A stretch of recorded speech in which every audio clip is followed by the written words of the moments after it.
Hello, everybody, and welcome to the entertainment headquarters and my segment, Kaiju Connections.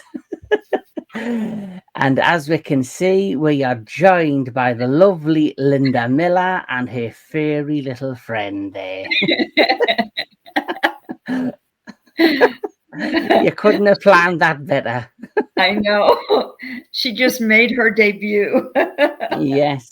So, how are you doing, Linda? Welcome to the Oh, entertainment headquarters. thank you. Thank you. I'm doing great. Thank you, Kevin. And thank you for Yes. inviting me. Oh, it's the pleasure's all mine. I'm really glad you're here and I've had this opportunity to do this. But like I say, this whole segment is dedicated to you and your amazing career and the things that you've done. So would you like to, give her a little introduction how it all began? Because I know that your father work for the military and he was, Yes. he went to Japan, he was Yeah. deployed to Japan, and that kind of started the ball rolling for you and kind of getting the door open, should we say, into like an early modeling career that led to your film debut in a film that is very much one of my favorites and the one that I've recently just reviewed with an amazing panel of guests. I'm talking, of course, about this Uh, lovely movie, King Kong Escapes. yeah. So, how did it all start? Well, you make plans in life and then something totally different happens. I had, I, I, oh, I had planned on being an interpreter. When I was in high school, I studied Spanish and I really like languages. So, Daddy, it was time for him to go overseas with the military. And so he put in for Spain and they sent him to Japan. So that just completely changed the trajectory of my life. So he goes in February and then I graduate from high school and then mom and I go over and meet him in June. And the day I got there, or the next day, I can't remember exactly. Um, a girl I used to live next door to when I was 8 years old, when we lived in France, she now was in Japan and was having a graduation party. So I missed my graduation because I had to leave a day early. So, Hmm. so I went to her graduation party, and there was another girl there that I'm short. I'm like 5.5 inch if I stand up really straight. And she was shorter than I am. And she was bragging about how she made all this extra money modeling and how fun it was. And I looked at her and I thought, oh, if she can do it, I can do it. So I got all the Yes. information from her and I went to, they call it a charm school, which was a Mm. place where it was run by a retired TWA stewardess who lived in Japan. And it was how to put on makeup, how to do your hair, how to walk, all the things that have to do with charm at that time. Mhm. So I was not there very long and I started working almost immediately. So I got my start in kind of that field modeling. And And if people obviously in the entrance video that I showcased, I did showcase a couple of the photos that of your modeling mhm, career. yeah, that was the This is cover. Yeah. that's a beautiful photo.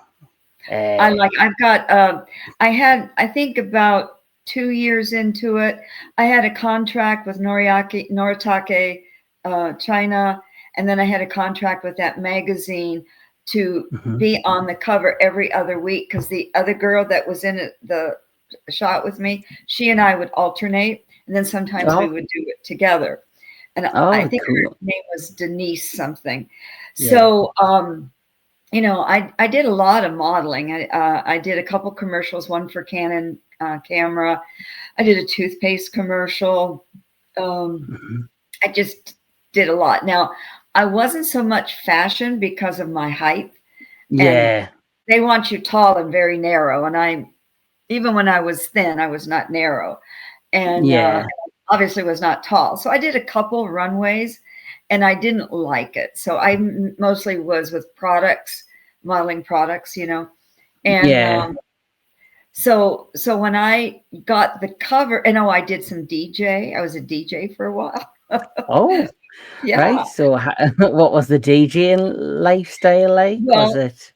it was there was a very famous Japanese DJ, and he Hmm. had a program. I think it was once a week. Boy, your memory. It anyway. They wanted an American on there to also announce the songs in English, with an Oh, English American accent, not a Japanese accent. So I would go on, and he and I would talk back and forth, and then I would announce things, and here comes, 99 Tears or whatever the song was at the yeah, time. And so I did that for a while, and the I didn't know that there was a breakthrough coming, but Arthur Rankin, who was the producer, and yeah, Rankin Bass Productions, yeah. Right, uh, ranking bass.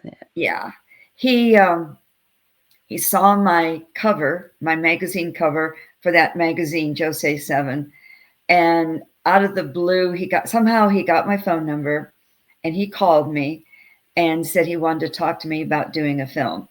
And I had never acted, never studied it, never even had the ambition, you know.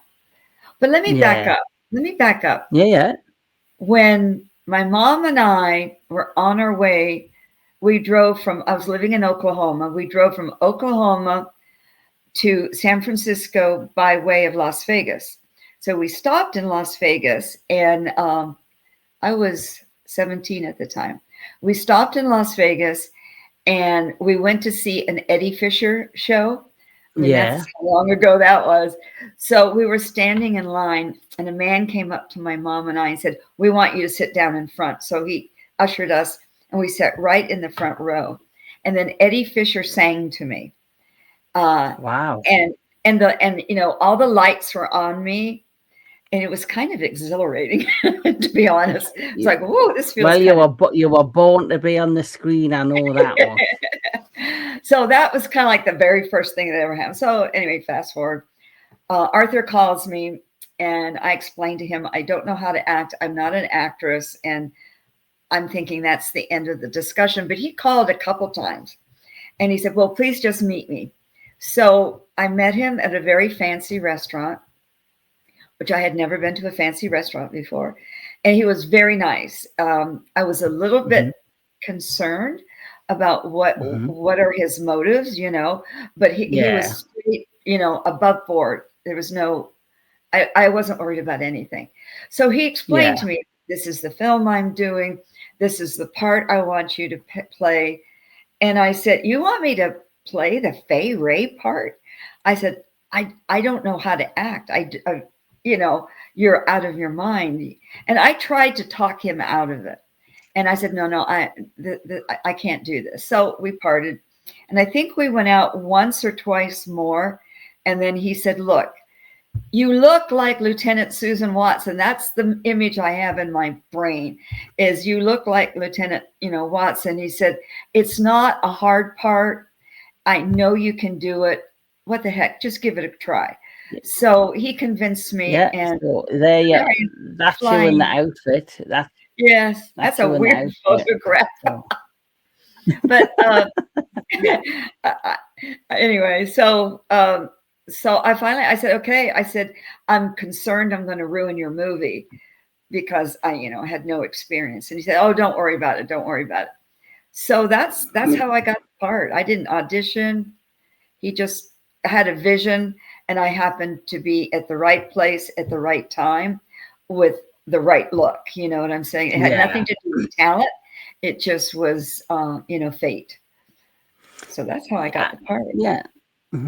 I understand what you're saying when you say you might have had the aesthetic look, but I still think what makes you rememberable for that role is that you are a natural actress, because you see a lot of B movies and you see a lot of these independent filmmakers who cast beautiful women, or women with a certain look, Yeah, because they want them to have the look. But when right. it comes to the actual acting side of it, Yeah, there's nothing really much given off by the actress. I tell you, no disrespect to them, but it's the truth. Where with you, you definitely had like a natural like rhythm with your acting style, and your Wow. chemistry with your co-stars I felt was very much believable, especially like obviously you can speak, Japanese and English, and you were working Yes. with a lot of Japanese talent, so obviously they speaking Japanese, you were speaking in Japanese, and sometimes that's hard to to digress across the screen. But one thing that makes that film so good is the fact that the chemistry between yourself and your co-stars, and it's palpable that it's there for everyone to see. So for Wow. me personally, you are a natural actress. Well, I really enjoyed your performance. well, I'm so glad. And I think you touched on something because I lived in Japan, because I was working all the time and I Hmm. was immersed in the Japanese language, the Hmm. Japanese people, the culture, the food, everything. And I would come back to the base, where the housing places were. And I was with my mom and my dad, and the next day I was out with Japanese. So I had a Yeah, very, very comfortable. I liked the people, and I got along well with them. So evidently, yeah, that must have come across on screen, yeah, and yeah, definitely. that was my good fortune, my Yeah, good luck that it happened that yeah. way. It probably wouldn't have worked out as well if the directors and the producers and the casting director went, right, we're desperate to cast if a blonde female, white skinned lady, or however you would want to describe it, and bring her Uh-huh. from America and bring her to the set and make her just trying to have this chemistry with the actors that are there. But the fact that you see you were immersed in the culture, the language, and it was Yes. all around you, it was a perfect Yes. fit. And it's Yeah. like what you see sometimes, you don't go looking for something, but there's an opportunity presented to yourself, or a door is opened, and it's up to you if you choose to walk through it. And me Uh-huh. as a kaiju fan, as a Kong fan, as a Godzilla fan, I'm so glad you made the choice to walk through that door and to be a part Well, of this movie. thank you, but I can't take any credit for it because I had no idea what I was Mm, doing. In fact, now 50, almost 60 years later, mhm. when, Takarada-san, I had no idea who he was at that time. Yeah, So I yeah, wasn't nervous around him. I wasn't hmm, intimidated by him. It was a very nice man. And, yeah, yeah. Well, and Takarada for me, he's like for me, in probably the majority of fans of the Showa era and yes, all Godzilla. He is like the godfather of yes, uh, yes, that world, because he starred in the very first movie, and up till Godzilla Final Wars, and then of course he was this close to being cast. Or well, he did film a cameo for Godzilla yes. 2014, but unfortunately it was cut from the film, which to this day I'm very bummed out about, that they That's cut that. ridiculous. I'm sorry. That's ridiculous. They cut him. I saw the scene and I thought they could have left that in. They didn't have to cut that. You're in Yeah, the same opinion as everybody who was a made amazing photo. yeah. Yeah, Here just we he's are just inside of the vault, the ice cold vault. yeah. Yeah. Yeah, like one of the scenes that I always think you really come across as a really good actress is when you've been held hostage and they separate you and they basically drag you and they put you in a separate cage and they put Yeah. your acting there is very believable. I know that the one thing you hate about the movie is that they didn't use your real voice, that they got like a voice actress to do your voice, which is a major crime, I totally in my agree with you. opinion.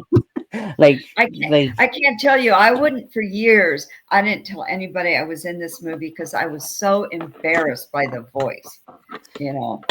So if Arthur Rankin were still alive, I would make a point of going and visiting him and asking him, "What were you thinking, Arthur?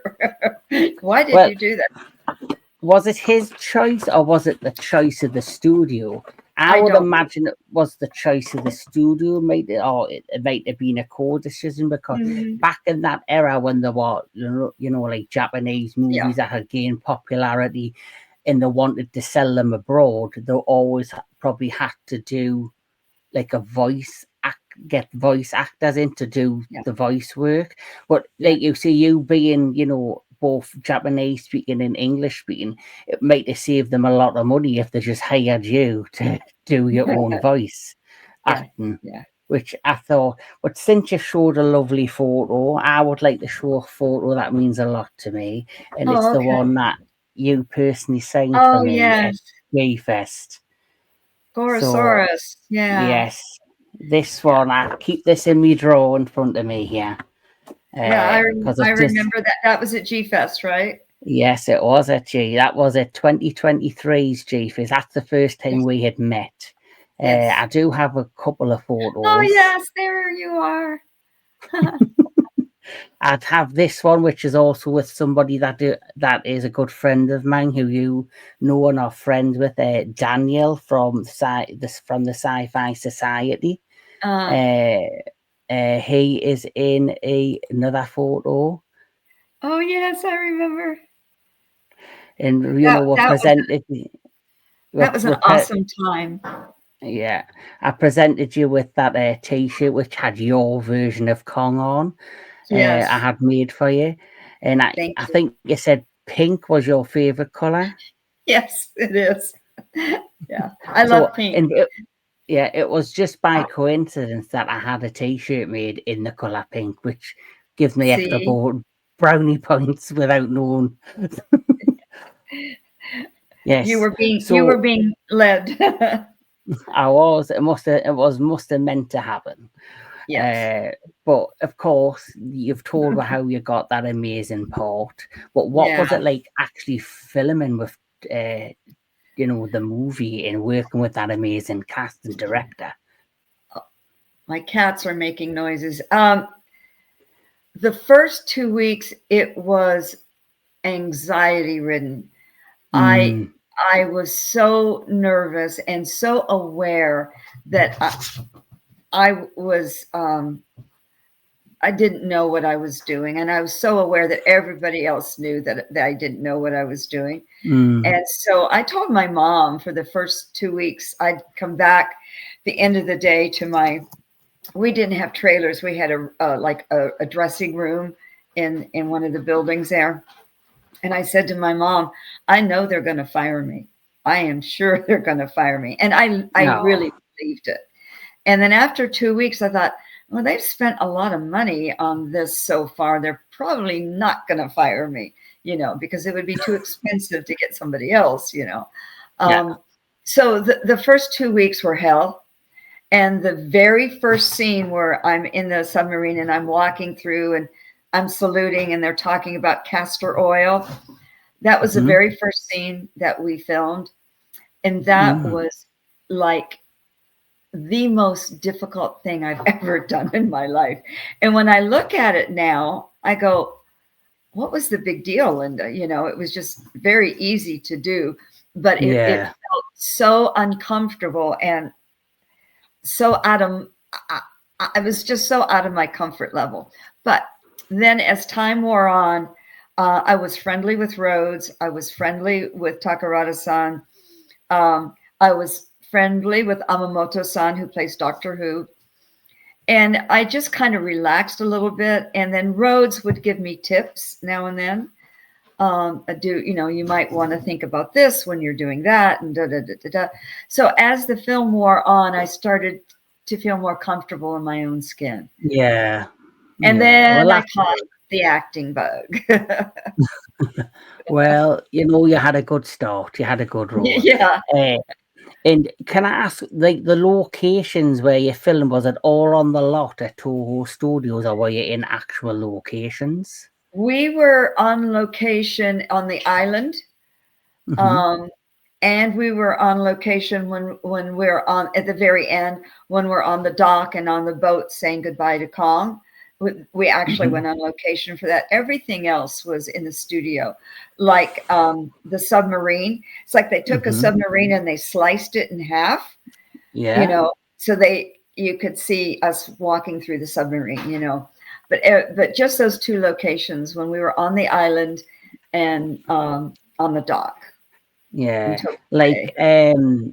it's my ambition to one day to go to Japan. I really am, working on making that happen. And obviously, I wish that they would do tours and things like you see in Hollywood of like Toho Studios, but apparently they Oh, don't do tours and that. But what's your memories if you've got any of being inside Toho Studios? What was that experience like? it was not grand looking. Mhm. This was 67 we filmed. And Mhm. I remember going through the gate, and it was just Mhm. like just a regular old little, gate stand. And Mhm. the buildings weren't, maybe three stories high, something like that. And they were just normal looking. There was nothing impressive about it at all. Um, and but there were a lot of sound stages, I do Yeah. remember. Yeah. And it just even like there's one picture with Rhodes and I, not Rhodes, yeah, Rhodes and Arthur and I and King Kong. We're standing next Yeah. to a building. That's where makeup and costume were, and it's just like a little one-story. I don't want to say shack. It wasn't a shack, but it was just not Yeah. impressive at all, and it just looked like it was utilitarian. This is what we use it for. Yeah. We don't have to do anything fancy. We don't have to have, limestone or any, marble this or that. It just was real down to earth. And Yeah. I would eat at the commissary they had there. And um, one of the most impressive things that happened was I'm sitting there. I'm getting my lunch. I sit down at the table, ready to eat, and in walks Toshiro Mifune. And Oh. yes, he was what's the samurai, all the samurai movies, and Yes. very, Yeah. Seven very, Samurai. He did a film called Ran that I really like. He yes, did. He yes. did a lot of amazing movies. And as impressive as he looked on film, he looked more impressive in real life. And it's like he opened the door and walked in, and the whole room went silent. Now everybody there's Oh, talking and eating, but it just went totally silent. He that's was the present. he was like bigger than life, and Yeah. he was so handsome. So much Yes. more handsome in person than he was on film, and just it was Yeah. such a presence. And that one experience really is like burned in my brain.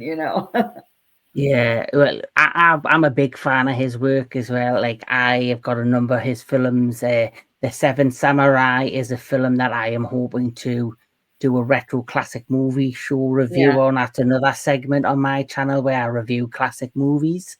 And Mm, I really want to do a review of a number of a number of his movies.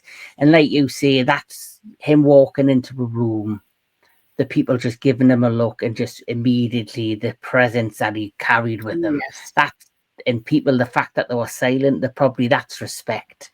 That's Yes. respect Yes. because of everything that he's brought to, the world of cinema there. He's a well-known, well-respected figure there. You Yeah, he know, was very manly looking and very strong looking and not arrogant, but just Mhm. confident. And he was so impressive. Yes. I just stared along with everybody else. I went, woohoo. Inside, I went, woohoo, there he is. Well, you know, that's something you ticked off your bucket list that I unfortunately will never get to meet such an amazing man and talented man. Uh, but you uh, had mentioned you wanted to go to Japan. yes, Japan is I a would love to fantastic, go. Yeah, yeah, I'd it's a like to go fantastic to, country. yeah, fantastic country. Yeah, it is. I'd like to go to Tokyo. I'd like to go to Hiroshima, Mm. Okinawa. There's so many places I'd love to go and see. Have you got any recommendations? What your favorite areas of Japan is? Well, I lived in Tokyo, and but I went back in 2016, and it looks like New York City. You know, it's Yeah. just big and tall buildings and lights everywhere. But it still had that charm that I Hmm. can't tell you what it is, but it had a charm. But I liked the countryside. You could take the bullet train, and you could, you know, as it on the way to Osaka, and you would see Mount Fuji, you know, as you're traveling. And I Yeah. like Osaka. My girlfriend and I, the summer before, right after Calm, we went to outside of Kyoto, Nara, Nara, and it was fabulous. We were out in the country. There was a nice little hotel and some restaurants, and it was around a lake, and we would go walking. Uh, there is a different spirit in Japan than there Yeah. is, well, for me in America. Totally, totally different because the culture is different, the thinking is different, Yeah. and I really love it. You know, I really, Mhm. really love Japan. Yeah. It's like Hollywood itself. A lot of Hollywood's now is repetitive, or a lot of Hollywood now is it's just an era of remakes, reboots. And where if you go on Netflix, for example, they have a lot of international programming and they have a lot of Korean programming. And I I've love been Korean. I love those Korean dramas. yes, yes. Like Yeah, I watch a lot of their stuff because I just find it so refreshing. It's yeah. very like it's just amazing. Like I've watched a program called Kingdom, which was like a period piece space with zombies in. They do a lot of the anime. They've turned in a lot of the anime stuff into mini series on Netflix, and it's really good stuff. Yeah. Even the latest, as you've seen, it swept the board at all the award shows. Shogun. That did really Mm. well. That's done amazingly well. I don't know if you watched that, but I personally really enjoyed Shogun. I read the book Shogun, and I Hmm. was disappointed that the Shogun that I watched, I was disappointed they cast Richard Chamberlain because in my mind, whatever Shogun, the American guy's name or the foreign Yeah, guy's name, that was Sean Connery in my mind. And that then he when would have they, been brilliant. oh, he would have been awesome. And they cast Richard Chamberlain. I thought he's not manly enough. You know, Yeah, he's more of a gentleman. You need a rough, tough guy. You know, and so Sean yeah, Connery would have been a superb in that part. Yeah, definitely.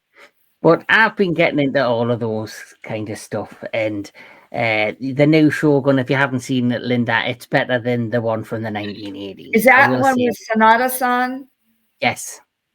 I think I have a crush on him, by the way. Yeah, I haven't seen it. I've seen advertisements and stuff on Facebook for it, and I have to watch it because I really like him. Yeah, Oh I well, really, I guarantee you, I don't think you'll be disappointed. yeah. I Uh, don't think I would but be either. yeah.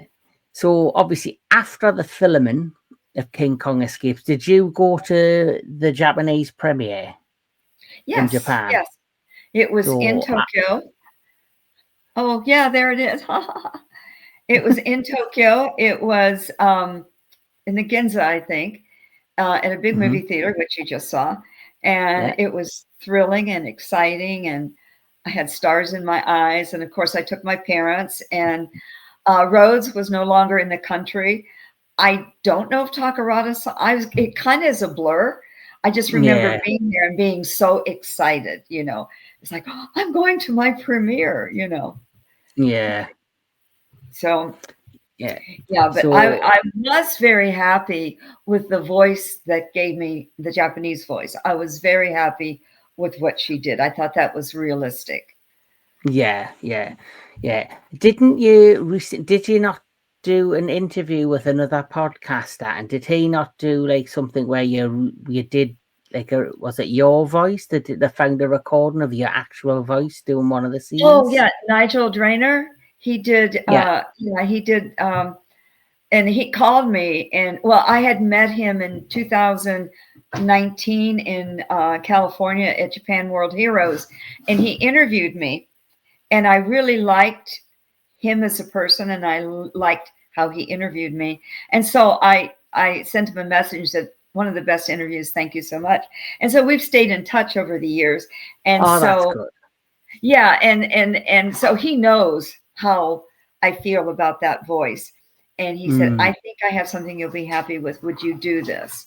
I said, oh, hell yes, I will definitely do it. So he gave Yeah. me an opportunity to have my voice be heard, you know. Yeah, I seen that and I thought it was brilliant what he had done. I Yeah, really did. he Like did. I was hesitant when I was doing the intro for you because I really wanted, knowing that I was getting you to be a part of the chat. I didn't just want to play me regular Kaiju Connections intro. I wanted to do something special.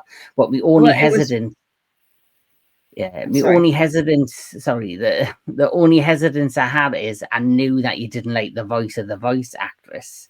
But I was thinking, well, how do I do an entrance without doing scenes you with the voice? So in the end, I ended up having to do it because I just thought I can't just play me regular intro. I wanted something Yeah, special for you. you did a very nice job, and I appreciate it a lot. Now, I will say that whenever there's a scream in King Kong Escapes, it's my voice. They left my screams in, Oh, so well, that's my voice.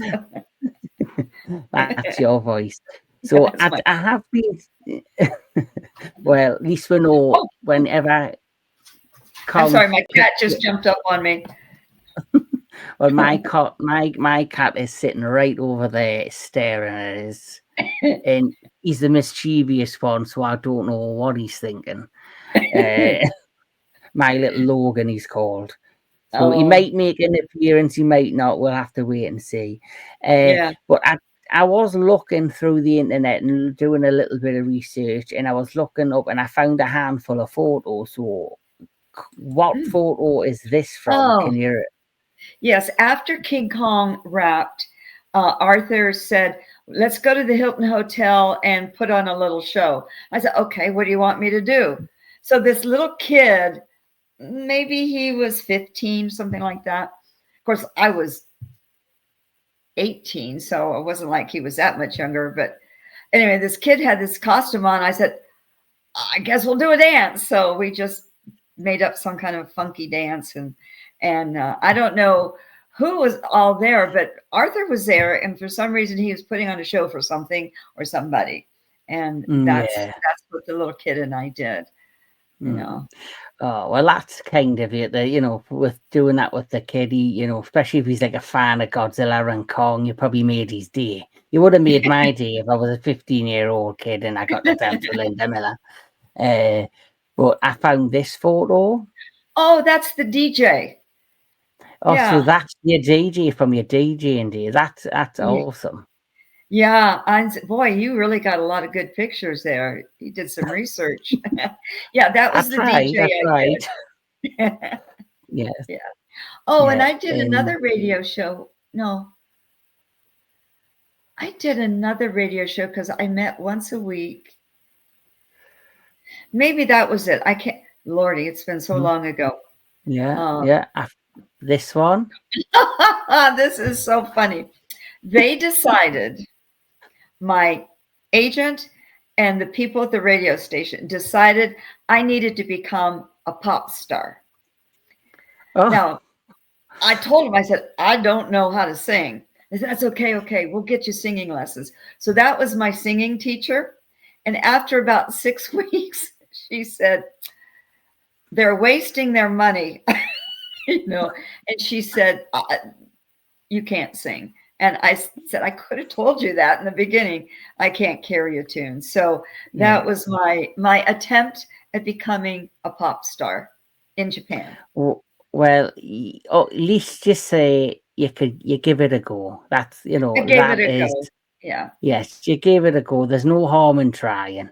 No. But after having such an amazing time in Japan, you ended up eventually. Was it while you were still in Japan that you were given the role in the Green Slime, or were you Yeah, back in the? Yeah, it was a couple weeks after we wrapped on King Kong Escapes. I didn't have much to do. And my girlfriend, I had one American friend, and she said, Daiei or Toei Studios, which was right down the street from our housing complex. She said, they're making a movie. Let's go watch them. I said, okay. So we went over and we get on the soundstage and we're just watching them film. And it's Luciana Paluzzi and Robert Horton and Richard Jackal, you Oh, know. some big And so I was names, like, Bond girls. yeah, it's like, whoa, you know. So we're just watching them. And somebody, I don't know if it was the director or the producer or somebody walked up and said, hey, girls, would you like to be in the movie? And we said, sure. And that's how we got the part. Yeah, you see, it's all about being in the right place at the right At the time. right And time. so I think I might just follow you around and one day I'll get cast in a movie. Well, You my know? life hasn't always been like that. That was kind of my Cinderella chapters in my life, Yes. you know. But yeah, Yes. that's how I got the job. I just, you know, we showed up and Yes. they asked us and we said, what the heck, you know. So Yeah. we did it. And then you returned to the US, was it shortly after that time? I was, before I returned in September, I was asked to do a guest spot on one of the weekly detective shows. And so, and I was so excited because I got to speak Japanese in it. And Oh, that just amazing. thrilled me. It's called Seven Faces of Man. And Yeah. um, so I shot that. It was you know, just that 1 week show, and I played the guest star, and I played a princess from a foreign country who had come to Japan for some political reasons, and so somebody was trying to assassinate me, and so these detectives were trying to protect me from the assassin. And I have the big 16 or 8 millimeter, I don't know, but it's a big one. And I don't know what it looks like if I take it out of the can, if it's going to all crumble. But Oh, I would yeah. love to have somebody who knows what they're doing turn that into some kind of a disc or something, you know. Yeah. Oh, that would be awesome because that's not Yeah. just in a, it will, could be a long lost treasure because you don't know if they've got that over in Japan. If not, it's, Yeah, you and know, and that TV show only lasted 1 year, so it's not like it's, you know, a yeah. lot of TV Because shows. So I do know when it came to Godzilla, it's either, I think it is Godzilla versus King Kong. The original one of the versions of that was lost. Like the big oh, meat that was lost. I'm sure you're it's kidding. not King Kong escaped. And what ended up happening is there was somebody in the Toho somewhere.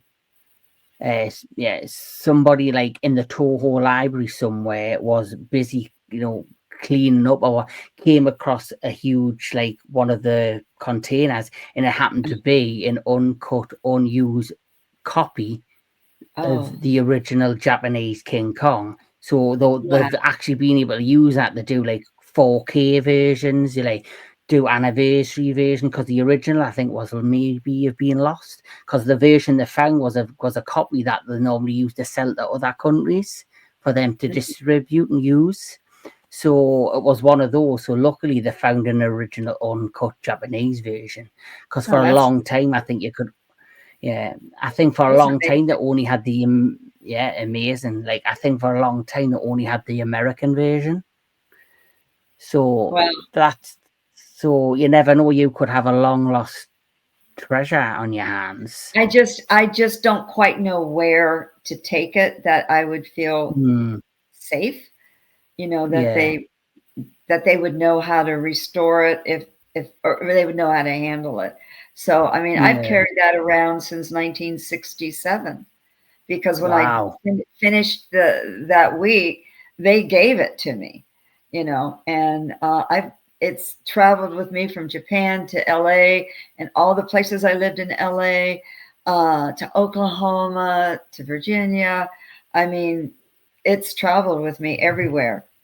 So I don't know what Wow. kind of condition it's in, though. Very true. But if you've kept it sealed, it might be in pretty good condition. Hopefully, I've never opened Yeah, it, but yeah, hopefully it's one day yeah. when I figure out what to do and who to give it to, we'll find out. Well, hopefully we can find you someone, or you can Yeah. find someone, and we can make that day happen. Because it would be great if you went to one of the conventions, like say an upcoming future CG Fest, and we could play the episode for an audience. That would be awesome. Oh, that would be awesome. Yeah. Yeah, Yeah. yeah, You know yeah. what's funny though, when I look back on King Kong or Green Slime or even My Three Sons, it's like it's hard. Number one, it's hard to watch yourself on film. Mhm. You're like the most critical critic, when you're watching yourself. But it's like, wow, that's how I looked when I was 19, or wow, that's how I looked when I was 21. It's like it's just so weird to see yourself at different phases and stages of your life, Yeah, how you've yeah, changed. There's still the essence of who you are, but you do change. So, yeah, yeah. You do, but it's also happy memories. Like oh, I yeah. look back at photos when I was 18. I was like, why can't you be that thin again? Or where did them wrinkles on the top of your forehead come from? You've just, I never had you're that like, problem. yeah. Well, you're very lucky, very lucky.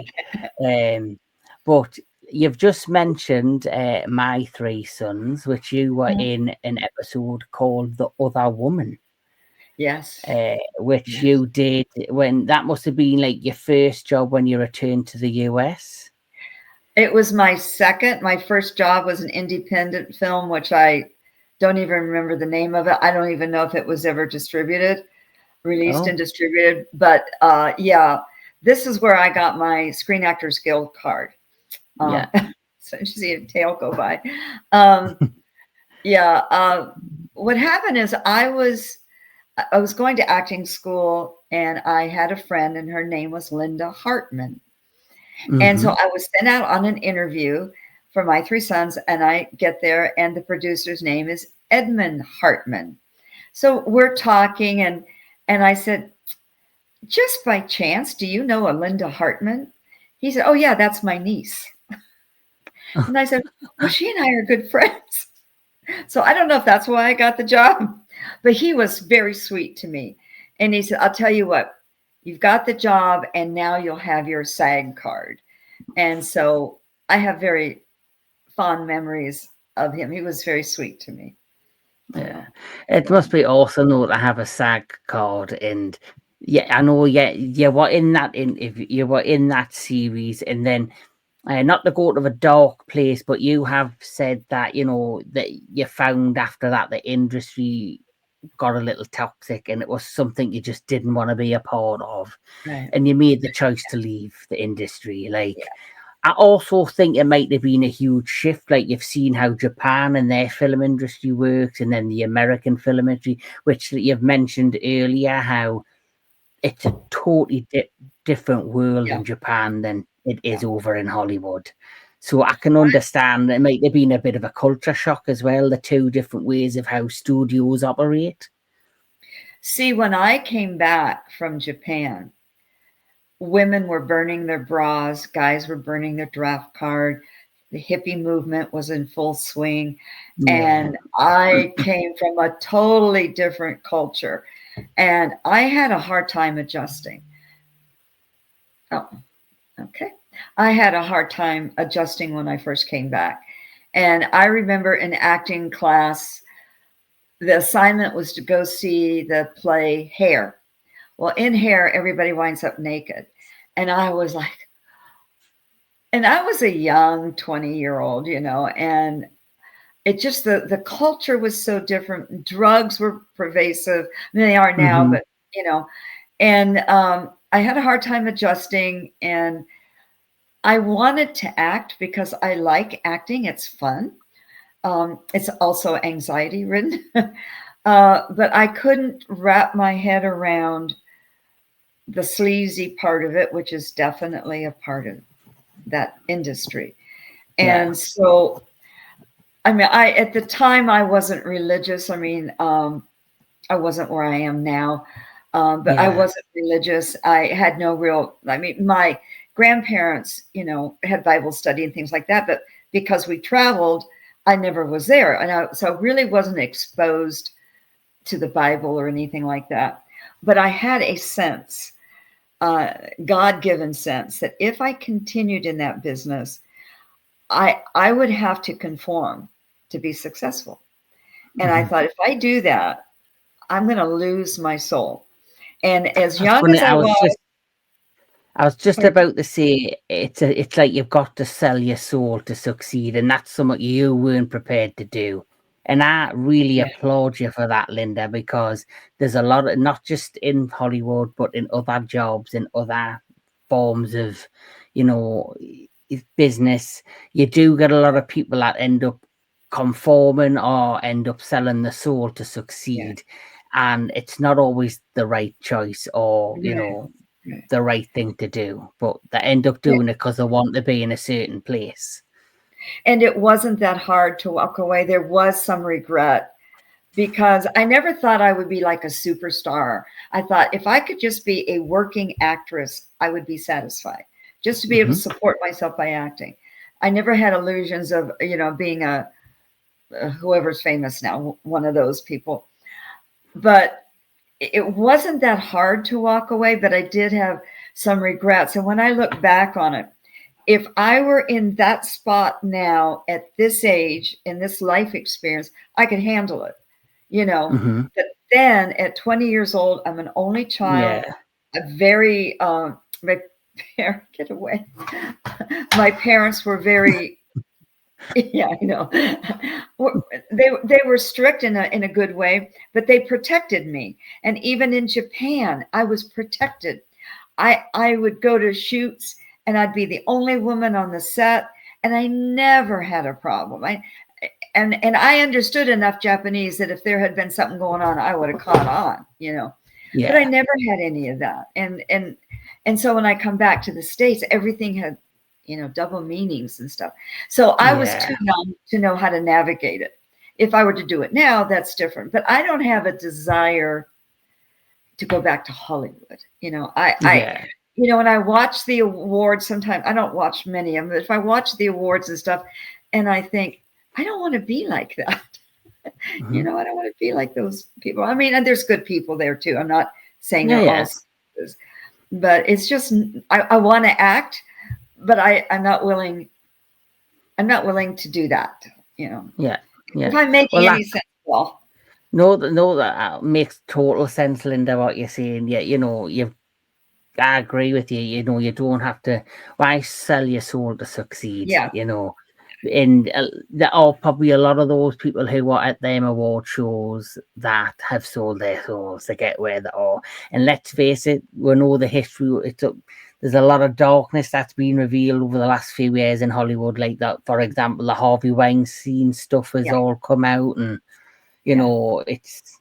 And there are some people that probably did sell their souls to him, like women, and there's some that have come out openly and said, their careers were destroyed and their careers yes, didn't even take off because they I didn't know. conform or give Yeah, in.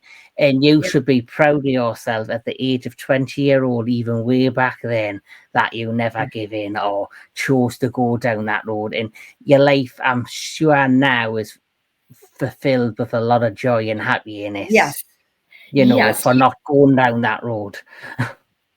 Well, I feel like God has given me a big gift because the first third of my life was fantastic and like Cinderella.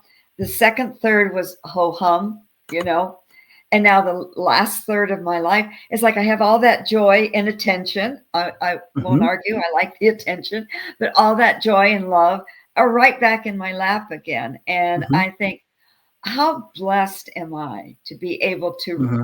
relive, not in a negative way, but relive the love and the joy that I had back then, and I don't need to It's be like a a super. full.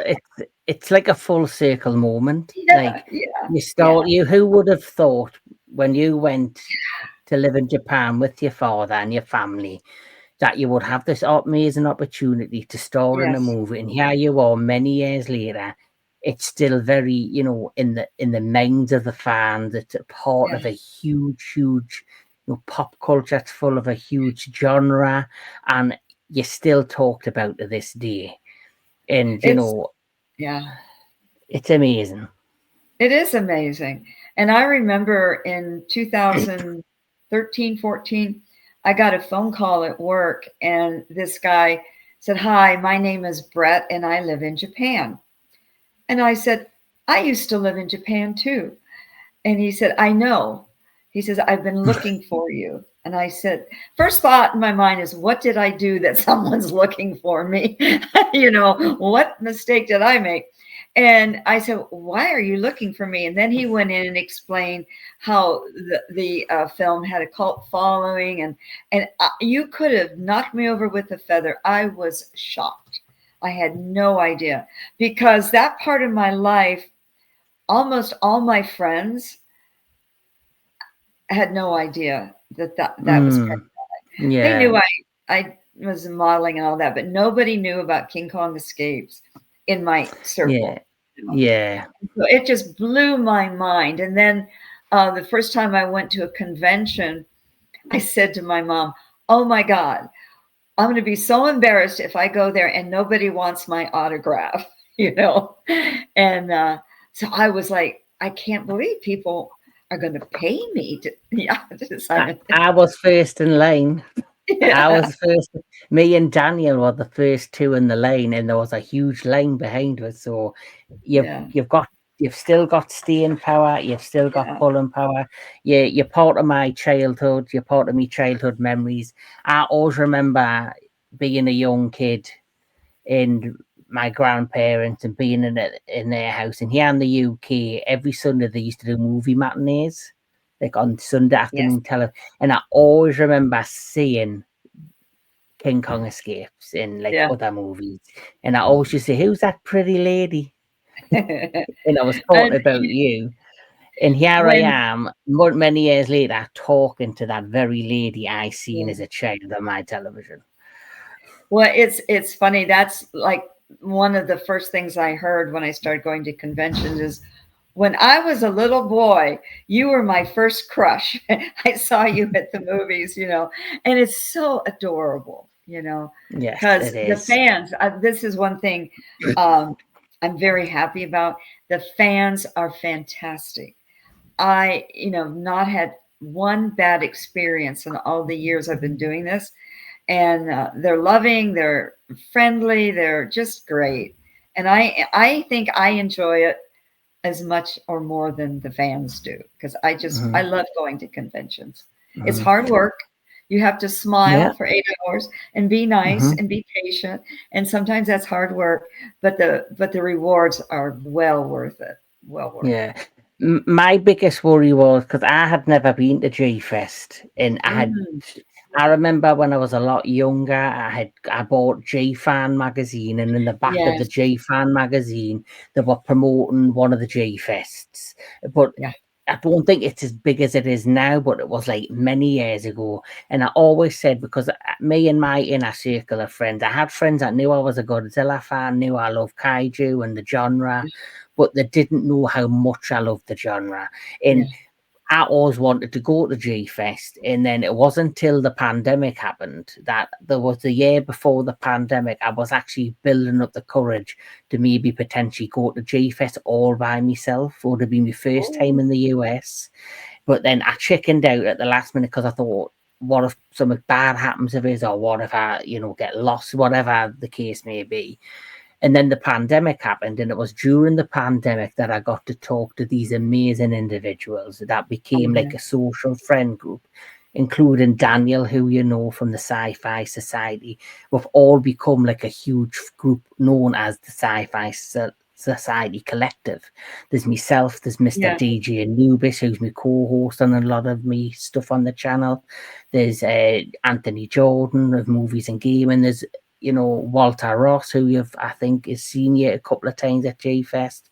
So we have become quite a unique friend group, and it's because of them and becoming friends with them during the pandemic when the world was shut down. that I Right. finally built up the courage, and I said, soon as everything opens up again and the next G Fest, I'll be going, because I knew I had people on the other side of the world I could go with. And that was in Yeah. 2023. And my biggest fear was, you know, they say don't meet your heroes or people you enjoy watching on television, because they'll either be a disappointed or they're not what you expect them to be. But when I Yeah. met you, I found you to be just such a humble, lovely, lovely lady. You blew me away. You were just so kind, so humble. You know, you got up from behind the desk, you come and you hugged Daniel, you hugged me, you all took photos of it, we had a decent conversation. I told you what I did for a living, working in hospice care, and you were just so humble, and to meet somebody that I've watched and admired for many years. Well, thank you. But I don't understand. And I've heard some rumors of some other celebrities, like big time celebrities, who are not very kind to the fans. And Hmm. I don't know why they don't understand where they are because of the fans. So we're all just people, Hmm. I mean, Yeah. with different jobs. That's Yeah, it. yeah, yeah. We all breathe the same air at the end of the day. That's how I look at it. Yeah. But No, I love the fans, and I just, yeah, I yeah, appreciate, I mean, at my age,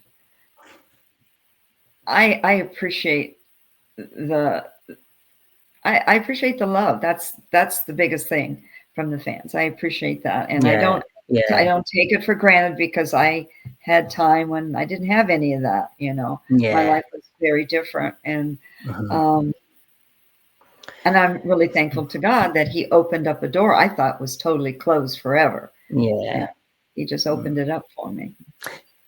Yeah, and then it's very true. Everything you're saying is right on the money. Like, you do take things like for granted in life, and but luckily you've never had to do that, because, like I say, everything's now become a full circle moment for you. You're back in the hearts and the minds of the franchise, sorry, the genre. Everyone still remember there was so much love given to you when you were. But what I always disagree with, when they say Linda Miller was rediscovered in 2014, I don't think you were rediscovered. I think you've always been around. It's just now people are finally getting to hear your voice. I Are And you on it now? I'm still on it. Yes, When will you get done? I'll be there shortly. Soon? Yeah, are you okay? It's my mom. right. I'm sorry, I got distracted. No, don't you worry. It's, your mom's your mom's your family comes first. Um, but we'll rush along a little bit. So they keep on saying you were rediscovered in 2014, and I remember reading something that you never watched King Kong Escapes for a long Mm, time, until no. somebody brought it over to your house and you got to watch it again Oh yeah, that's in in Austin, 24. Texas. Yeah. The guy that with the blue shirt, um, he was my high school boyfriend. Oh, And right. yeah, and then the girl that's sitting next to me with the red jacket on was my best friend in high school, and that's her husband behind her, and then her daughter Oh, and granddaughter. So I was in Texas visiting them, and they said, let's have a King Kong party. So we had Mexican food and a King Kong party. It was a lot of yeah. fun. Oh, yeah. Well, like you said, that a lot of fun. You finally, got to basically embrace the Yeah, community that loved you and respected you for so long. yeah. And now that you've been in this now since 2014, doing conventions, doing podcasts, being emerged within the genre and the Showa era fans and all that. Uh, because of that, it's kind of give you like a you know a re-emergence of some sort, and Mhm. because of that, it's now opened the door for you to kind of be, kind of get the acting bug back, or to at Mhm. least tip your toes into the acting bug again. Mhm. Because I've been reading up, and you can confirm or see whether these are true or not, because I'm looking currently at your IMDb. Okay. Which, And so, according to the IMDb, it's got everything we've already talked about: King Kong Escape, Seven Faces of Man, The Green Slate, My Three Sons. Then it says that you were in a movie called Game of Death, The Six Doors to Hell, which which I, why I bring that up for, and he has well, the poster for it. oh Why I'm yeah. bringing that, yeah, why I'm bringing that poster up is because I've recently been in contact with another actor called Louis Santa, who plays Tigger in the Love and Honey, sorry, Winnie the Pooh Love and the Winnie the Pooh movies that are part of what they're calling the Pooniverse.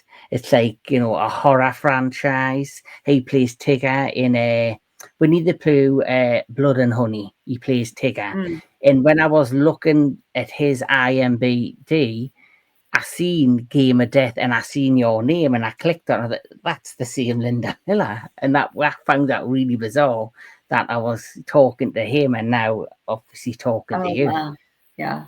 You know how Yeah. that came about is Carl, Craig, and I were in New Jersey, I think, doing a convention, and I got a message from this person, and conversation went back and forth, and he just said, we've got a lot of actors doing cameo parts, and he sent me like a ton of examples.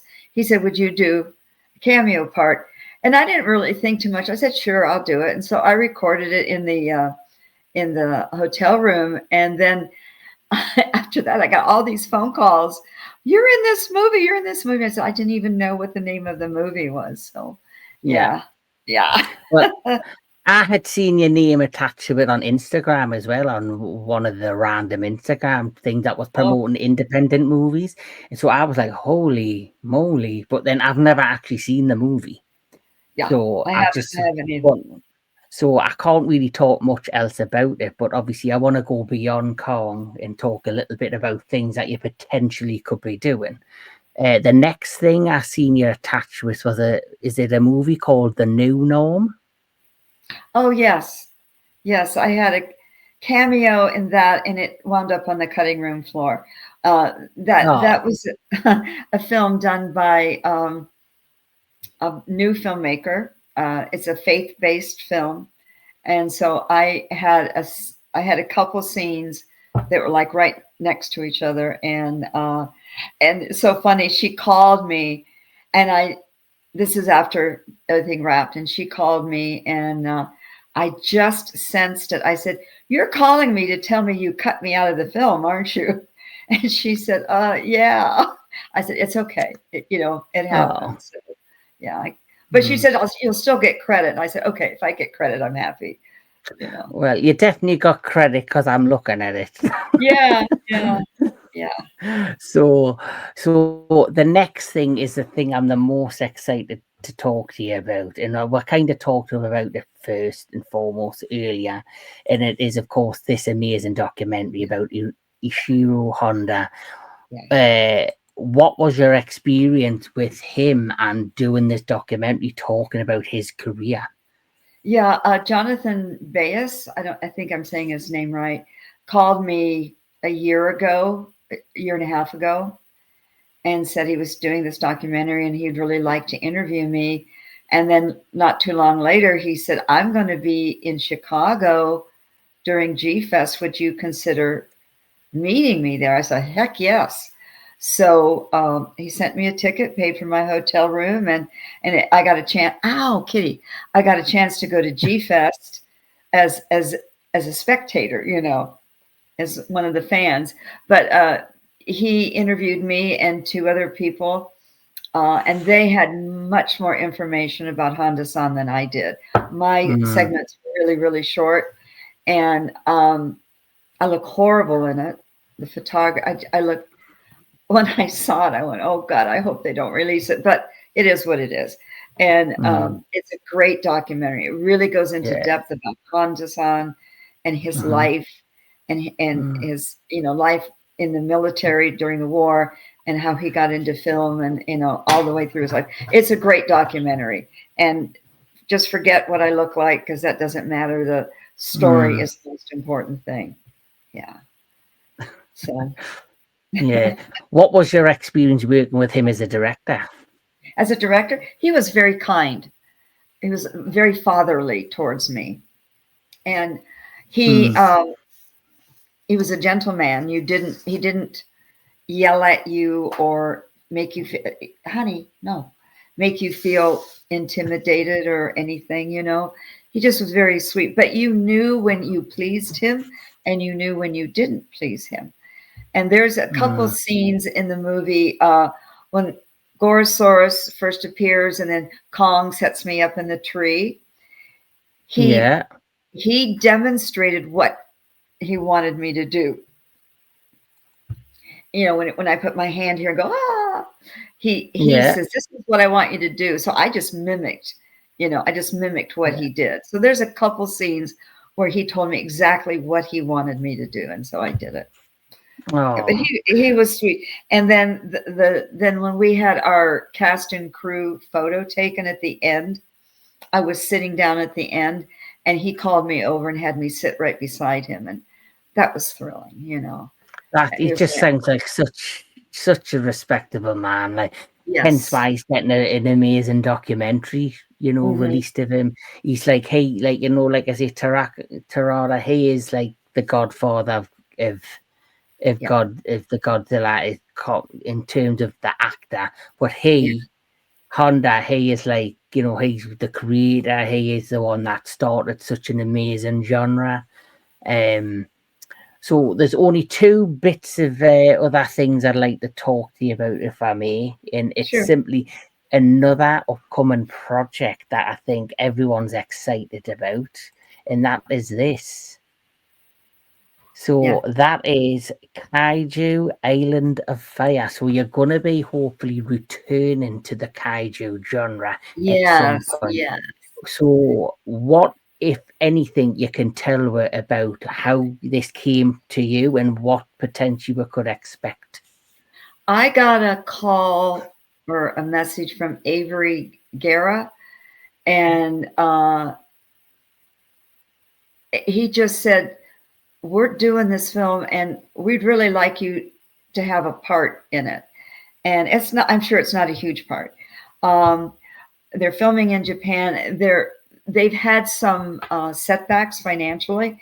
And so we were supposed to film in October. That didn't happen. But I'm committed to it as soon as the kinks get worked out. So I am committed to it. I don't have a script yet.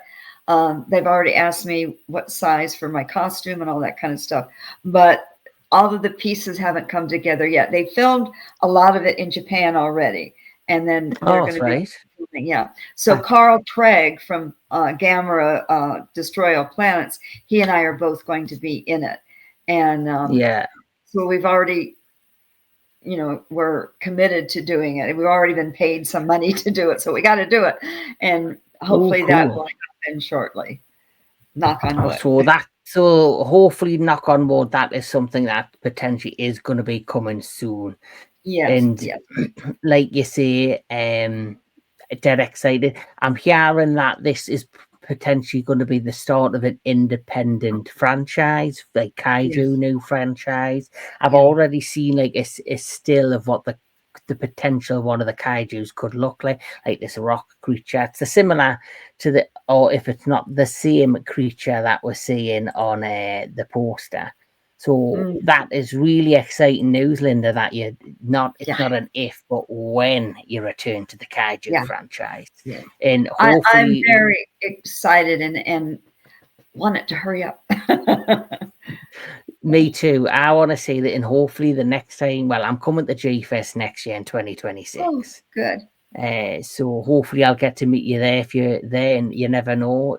Then if once this film is created, the next time I go to G-Fest, I could be sitting in the theatre or at G-Fest watching on a big screen and seeing you do everything that you do best.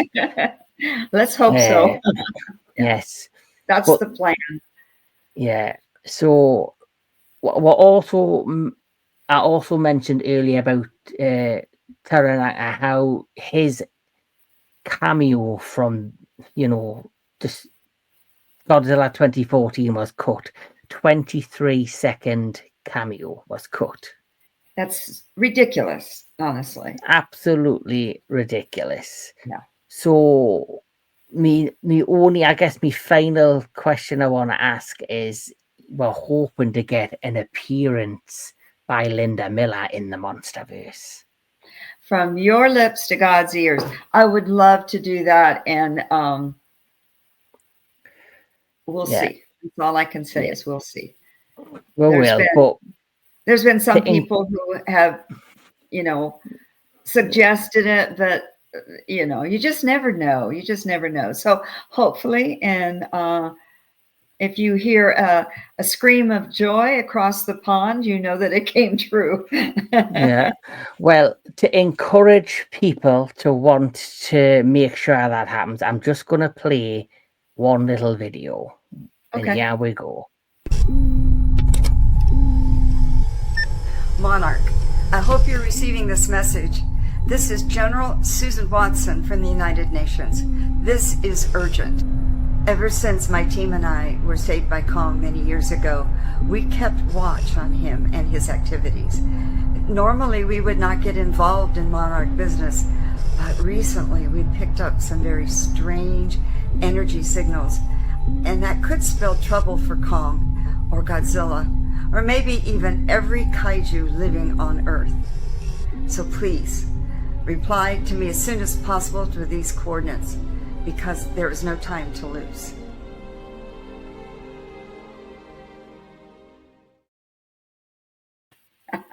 You know who put that together? No, but Nigel. I was going to say Nigel, but I didn't want to say in case I got it wrong. But He wrote the seen that, script and everything. Yeah.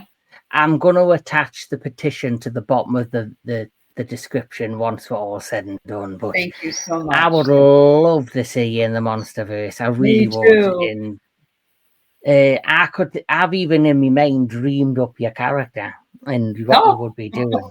So in my mind, there's a character that they have who is basically the Susan Watson of the Monsterverse, who is the character of Irene Andrews, who's got Gia, who is like the Iwi girl.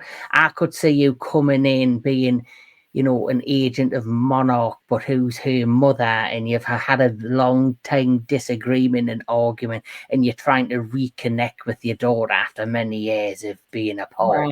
But you have a secret, and your secret is you're hiding a kaiju that she doesn't know about. And you end up having to reveal all to save Kong in the long run. Oh, wow. That's what I envision. Oh, that sounds great. Well, everything starts with a dream. So who knows if that come true for both you and me. I'm sending positive thoughts and dreams of that one day happening. I just hope, unlike with 2014, whatever you do, if you do make it to the Monsterverse, that it's not cut, because that's just idiotic when they do things like that. Yeah. But you've also got the Monarch television show. You could even do just a small cameo in the Monarch one, especially season 2, because the second season, which has been filmed and probably is in post-production, but you've still got time to film a little cameo, because that one, I think, is going to be very much Kong heavy, since the first season was all Godzilla heavy. So you never know. You never know. But Linda, this has been a dream come true. Thank you so much for giving up your time to be with me today. I really, really do appreciate it. I appreciate it more than you know. Thank you so much. First of all, it's good to see you again and listen to your accent. I suppose I have a Yankee accent. Is it what you say?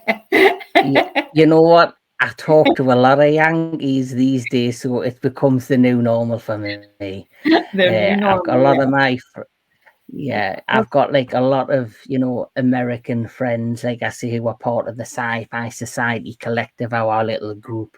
So every day I get used to the voices and the used to the accents. I've got one from Texas, I've got one from Louisiana, one from, all the way from Delaware in Washington. So it's a collective fun group. Oh, and Carolina, I've got one from Carolina as well. Yeah, yeah. Well, it's been a real Yeah. pleasure, and I sincerely thank you for inviting me on your show and letting me have a chance to share with you my life. And I just really Eh, appreciate it. Honestly, this has just been, like I say, a dream come true. But before we go, is there anything you'd like to say to the fans, or is there anything you would like to bring up, mention that you've got coming up in the next few months?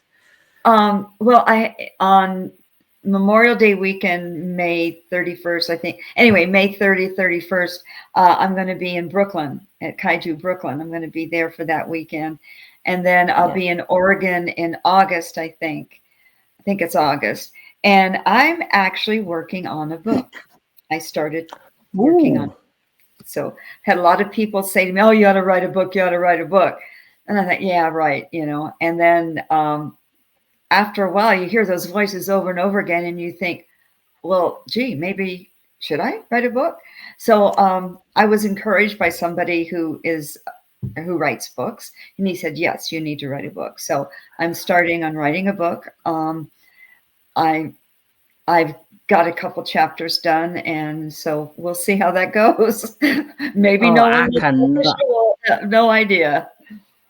Well, either or, I definitely want to read that book. I really, really would. I think it's the fact that you've got a couple of chapters written, the fact that it's something like you say, it's the voices out there have been saying, write a book, and you're like, you're following, there will be demand for a Linda Miller life story book. You never know, somebody might end up doing a biopic on Linda Miller. The title of it is, this is going to sound weird. The title of it is You Look Taller in the Movies, because a fan stood next to me and we're getting ready to take a photo, and he looked down and he said, "You look taller in the movies." So that's the name of my book, is You Look Taller in the Movies. That is absolutely the perfect title for your book. And I'm just going to put this up one more time. I was expecting a taller lady, because I'm not a tall man. I'm only 5'7", 5'8", and I was thinking, I hope she's not taller than me. Oh, well, I look And I taller in the remember, movies. and I remember coming round the corner, and I just seen this little dot of a lady. I think, oh, she's so cute. She's a little one. Yeah. So That's why I did so well in Japan modeling, because I wasn't real tall, I think. Well, I wish you the best of luck Thank you. with Kaiju Brooklyn, and of course, the revelation now that you're writing a book, I can't wait to get my hands on it, because I guarantee you it probably will be published, because there's got to be a lot of demand for Miss Linda Miller. But like I say, once again, this has been a dream come true. Thank you so much for joining me today, Linda. Honestly, you've made me day. I've been looking forward to this for longer than you know. Oh, thank you, Kevin. Thank you. So thank you again. And to everybody that's watching, honestly, the pleasure is mine for having you here. Goes both ways. Yeah. But for everybody that's watched this today, thank you very much, and keep looking out for more Linda Miller, because she'll be hitting our screens before you know it. In this next chapter is Kaiju Island on Fire, and of course, as she's mentioned, look out for her at Kaiju Brooklyn, and look out for her upcoming biography. And as for me in the entertainment headquarters, there'll be more Kaiju Connections, retro movie reviews coming real soon. So from me and from Linda Miller, thank you very much, and we'll catch you all at the next one. All right. Bye.